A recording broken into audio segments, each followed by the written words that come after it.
Hello, my name is Abrea Armstrong. I am the Senior Marketing and Communications Coordinator for the Innovation Quarter, and I am also President of the Young Professionals of the Winston-Salem Urban League and a proud seed and bloom of the Camel City.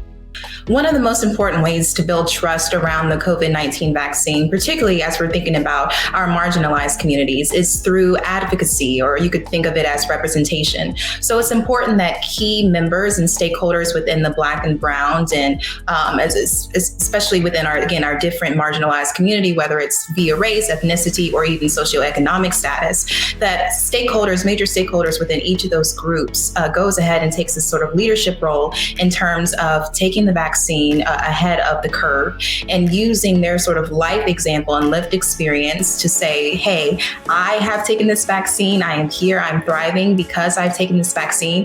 For example, I can go cook Sunday dinner with my grandmother again, which I haven't been able to do for a year. And I'm also able to associate and to be able to be comfortable associating and socializing and beginning again to network and to build the bridges that were built during the course of 2020 and bringing them into 2021 through in-person interactions. And it's through that sense of advocacy as well as representation that trust will be built around the COVID-19 within marginalized communities.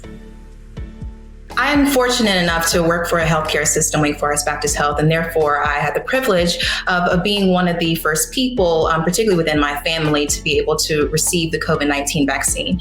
And whenever I posted my social media post around being fully vaccinated, the first and major question that I'm getting from everyone isn't about side effects. It isn't about symptoms,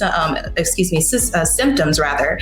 It really gets down to accessibility. And people are asking, how are you able to get this vaccine? I've even had a friend to say, hey, and they said this in jest, of course, but hey, can you use your work badge to get my parents in? So often, I think that there is certainly this sort of media framing around the hesitancy to get the vaccine because of historical things like, of course, the Tuskegee experiments, or even what happened here, at Baptist Health in the past.